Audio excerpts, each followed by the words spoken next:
Good evening. Hello. At least hello from an evening here in England, in the Northern Hemisphere. If anyone's watching from the Southern Hemisphere, it's of course the opposite. It'll be morning. All opposites and balance. Anyway, here we are heading towards the winter solstice. Sorry, my name's JJ Middleway, and this is Sovereign Earth.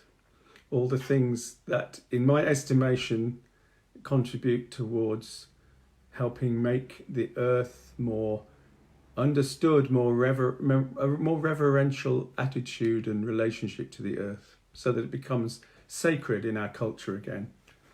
And I'm pleased to see a few of you logging in. A couple of you from Germany, David, and Connie, and then there's Mark from Leicester. Lovely, beautiful, and a couple of others. Beautiful. Tina from Germany. Beautiful. Okay.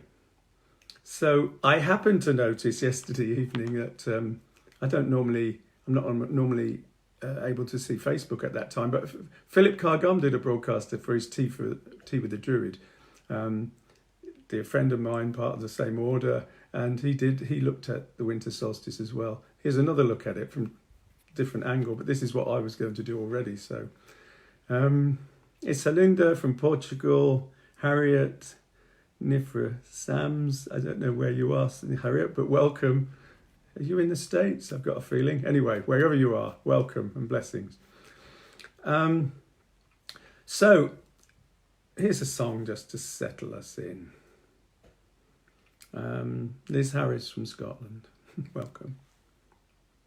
Oh, musician of my soul, play your song with every breath. Oh, musician of my soul, play your song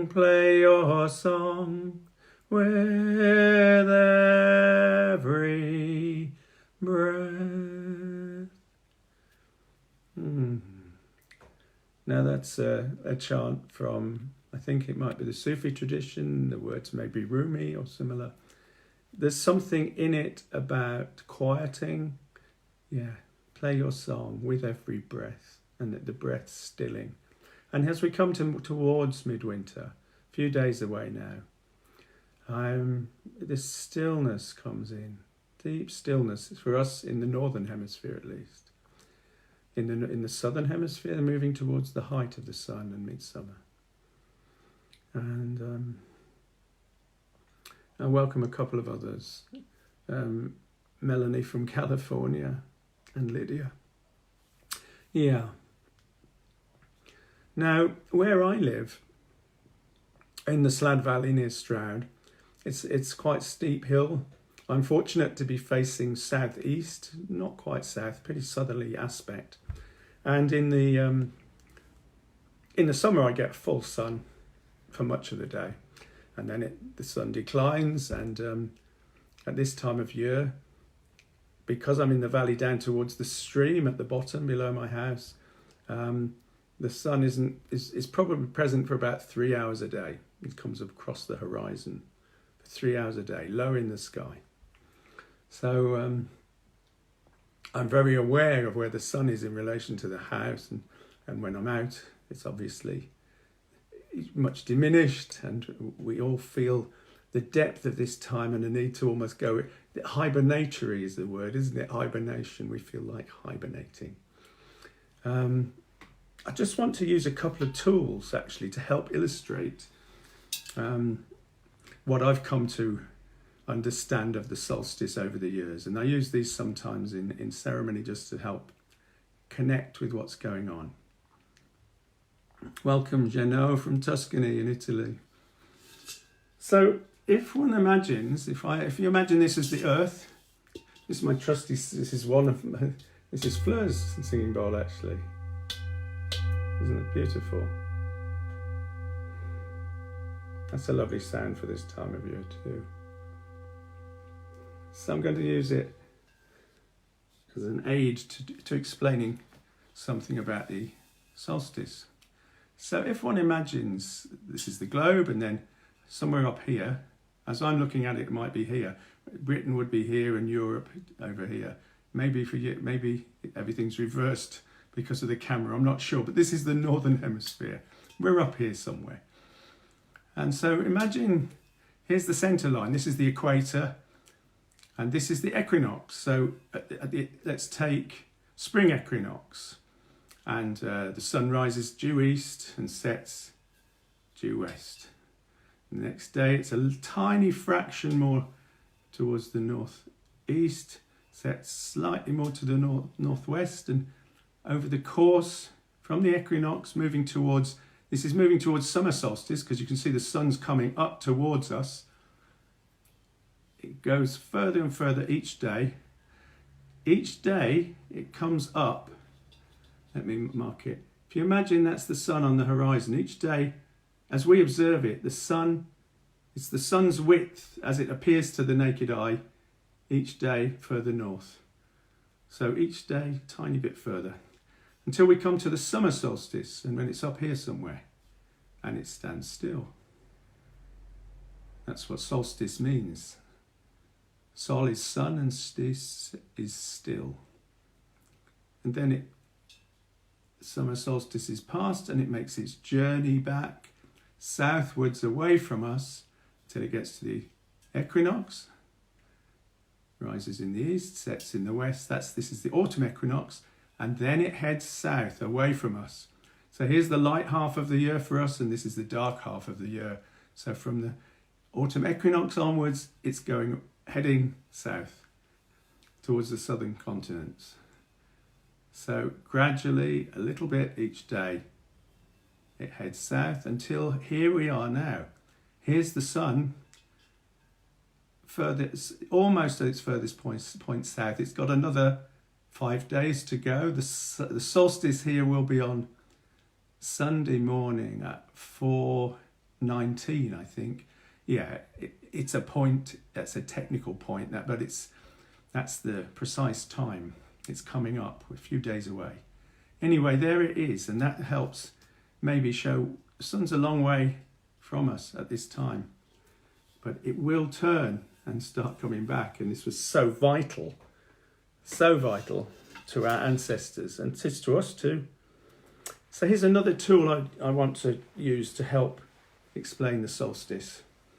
So here we are. Many of you may know this. This is the Arwen. This is my tabard. I've worn it for the best part of a quarter of a century. Thank you, Adrian. Adrian's sister made this for us. Made us one each. So this is the Arwen. For inspiration, flowing spirit. 3 drops, fire in my head. 3 drops of fire in my head. 3 drops, fire in my head. 3 drops of inspiration. Heading for the solstice, fire in my head. Heading for the solstice, a fire in my head. Heading for the solstice, fire in my head. 3 drops of inspiration. That's a song. Thank you, Nimue Brown. Nimue lives in the same town as me and wrote that. You can put whatever words you like. Into the forest, fire in my head. Drops in the cauldron, fire in my head. Stag is a leaping, fire in my head. You get the idea. But here's the Arwen. I've digressed with song. But I want to show you, if one imagines the sun in its journey, let's take this as being the equinox for a minute. This central line. Let me get it lined up a bit better. So there's the equinox. And then on its journey, the sun heads off to its one extreme, a solstice, stands still, comes back to the middle, equinox, heads over, stands still for the other solstice. And it's on this journey like a pendulum. So here's the Ogham from around my neck. Dura, oak, that I wear all the time, but I'm going to use it as a visual aid. So here it is, and it's swinging from side to side, quite quickly. But if we slow that right down, I'm not trying to hypnotize you, although it is hypnotic if you keep watching. So if we slow that down, there it is, the equinox, over to the side, solstice, back to the middle, and over. And at each end of that swing, it stands still for a moment. And that's what the sun is doing on its journey. So, it's quite amazing, isn't it, that journey of the sun, and we rely on it. Here's a question for you. How many winter solstices are there in a year? How many winter solstices are there in a year? Well, we only experience one unless we flip between hemispheres, but there are two. There are two winter solstices each year. There's this one in the northern hemisphere now, as the sun on its axis tips away from the sun for us, and then at the other half of the year, the axis of the Earth twists, and the other half of the globe is away from the sun, and they get winter solstice. So there are two. And isn't it interesting how important this was to our ancestors? And we know for sure that this because many ancient monuments are aligned with the winter solstice. So Newgrange and Stonehenge, for instance. So Newgrange is aligned for the winter solstice sunrise, and Stonehenge is aligned for the winter solstice sunset. That's interesting as well. But that's not a coincidence. They did it specifically because it was so vital for in the turning of the year. For the sun stands still at solstice. Let us all do the same, and in a burning instant connect with all by name. Now, I wrote those words years ago, but they're just something in that realm of solstice for me. In the still of the night, burns a beauty, burns a light, and I know in my heart it is you, and I know in my heart it is you.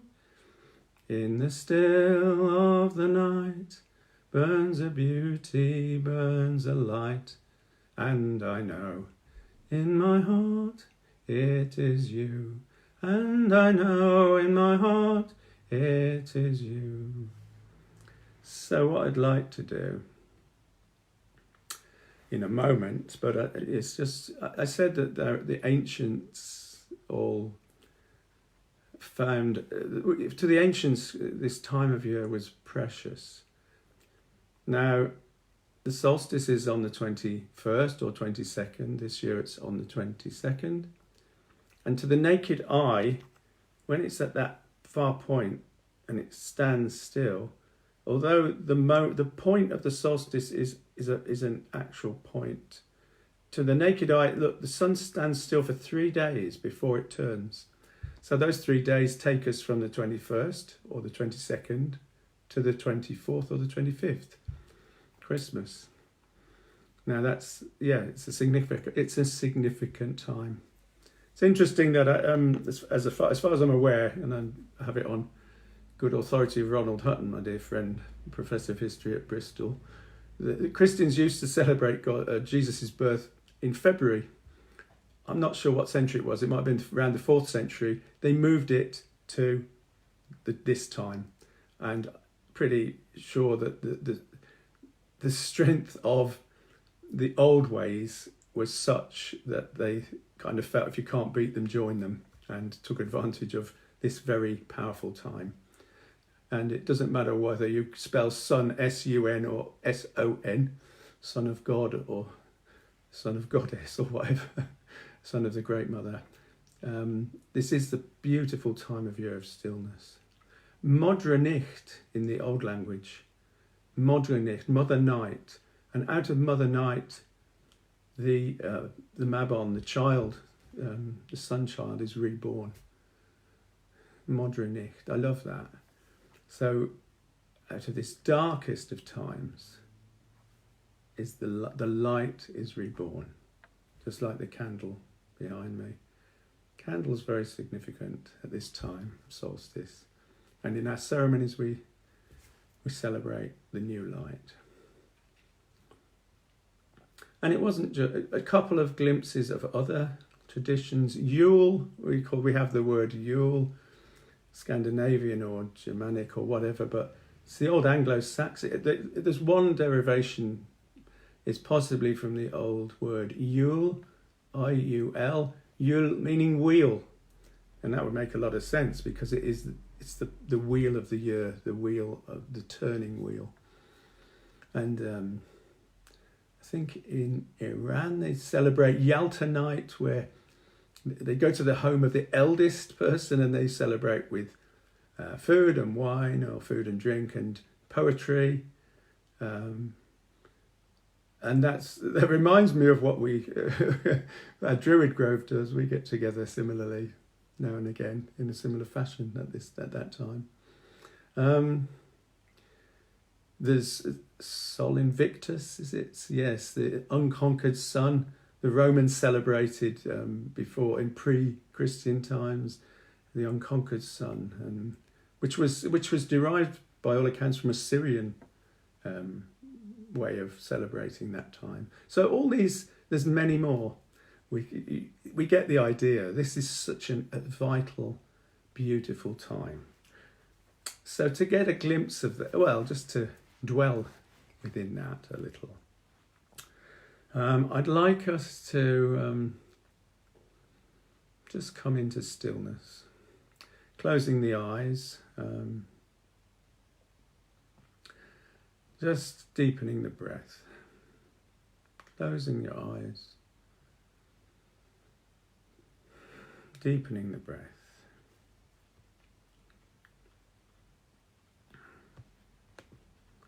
And just in your mind's eye, just take yourself into a grove of trees, a large circle of trees, and it's winter and there's snow on the ground.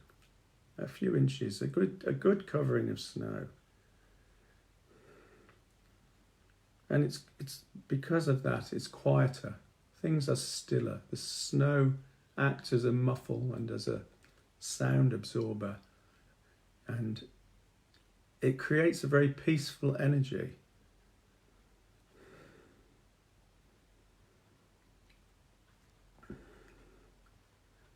And you find yourself in this grove, what I've come to call the global grove, but we're all in this moment right now, as we come towards the solstice, here in the depths of winter. Here we are in this grove, and we're all linked somehow. Beauty of the snow, just taking a few minutes, a few moments to appreciate this gentle falling snow. It's a very beautiful time. You're wrapped up nice and warm with muffler, scarf and boots. They don't feel the cold, but it is quite chilly. And you see a tree that calls to you, and you go towards a particular tree that is, that you feel a connection with, or feels like it's calling you. And you sit down next to the tree, sit with your back to the tree, with the snow falling gently around. And just connect in stillness and in silence for a few moments with the beauty of this deep, deep, peaceful time. The wonder of the stillness.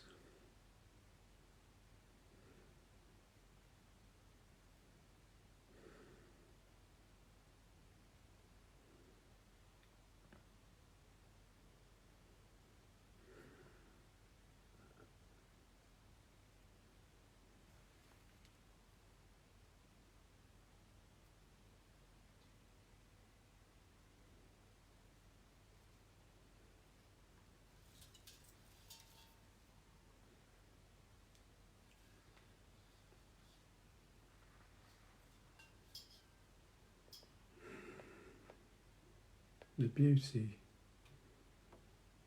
in the stillness.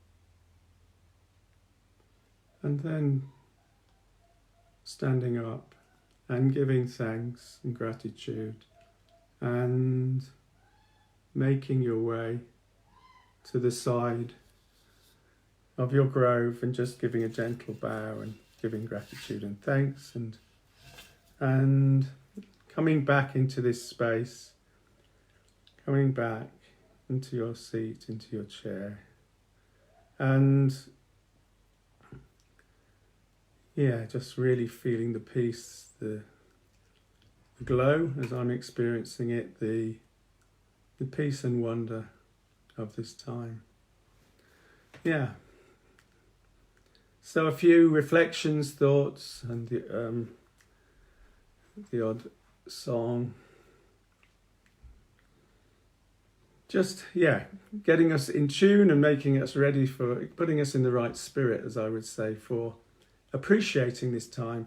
It's too easy to be running around, and most of us have got much to do, buying presents for children or whatever, and wrapping and shopping and so much commercialization. I've tried to diminish and lower that, but it's still important to celebrate, and that takes effort, and the danger is getting carried away in that flow of rush. The moment can be lost, this depth and beauty, to sit in silence, to sit in peace. So I wrote a few words many years ago now. Here in the embers of December, as the veil between the years grows thin, rejoice that we are all together as days will now draw out. Yes, as days will soon draw out, while we draw in.